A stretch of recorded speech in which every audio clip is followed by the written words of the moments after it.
295 more than our last update. The Chief Health Officer released later in the day will give you further breakdowns as to those additional positive cases.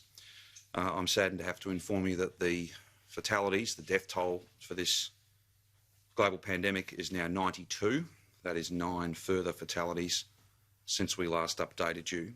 To the extent appropriate, we'll provide further information when and if we can, but there are 2 people in their 90s, 5 in their 80s, 1 in their 70s and 1 in their 60s. 7 of those 9 are related to private sector aged care. We send our love and support, our condolences, our best wishes to each of those families. There are 307 Victorians in hospital. 41 of those are receiving intensive care.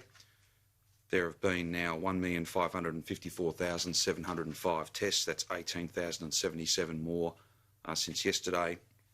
Our testing rate remains at higher than 1 in 5 Victorians. There are 804 active cases in aged care. There are some 502 active cases in our health workforce, and the metro regional split on active cases, there'll be a handful that are still being investigated, but in general terms there's 4,839 total active cases, some 4,575 in Melbourne and Mitchell Shire, Metro Melbourne that is, and 195 in regional Victoria. So those regional numbers off a much lower base are still low, but there's, whether it be through regional public health teams that have been stood up and a really determined focus on each of those cases, we are confident that we have those in hand, but it is a concern to us to see any cases in regional Victoria, and that's why I'm so grateful to regional Victorians who continue to do the right thing to keep those numbers low. Across the board, whether it be in Metropolitan Melbourne or regional Victoria, I just want to reinforce again the key message, and that is that if you are sick, you cannot go to work. If you are sick, you cannot go to the shops.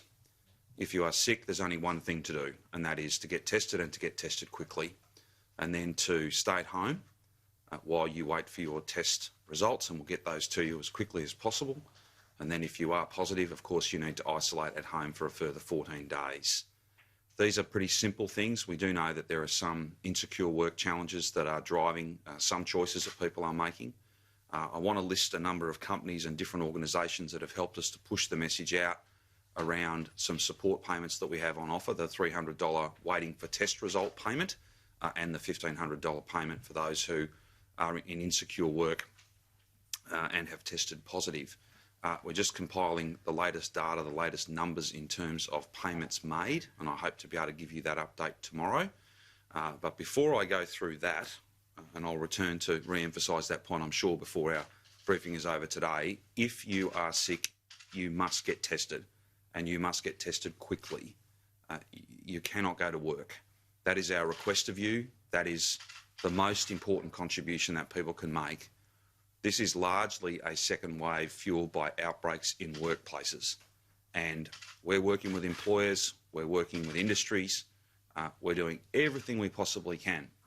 But none of it counts for very much at all if people continue to go to work when they have symptoms. Now, there will always be a small number of people who will go to work without symptoms and they won't know that they've got the virus. There's no sense of criticism here. It's just again and again and again trying to emphasise that key message. The one contribution that in many respects is the most powerful one to pulling these numbers up is driving down the number of people, reducing the number of people who go to work with symptoms. We just can't have that happening. That's my request of you. That's what I'm asking you on behalf of all Victorian families and all Victorian workers, and particularly those in Victoria who, if we don't pull this up, will become infected, a significant percentage of whom will need critical care. They'll become gravely unwell, and then a percentage of them will pass away. For them, for all of us, you just can't go to work if you've got symptoms. I am asking that of every single Victorian worker, and I don't think it's too much to ask. There are supports there, and if we all want to be past this, if we all want to get back to COVID normal, then it's a must, an absolute must.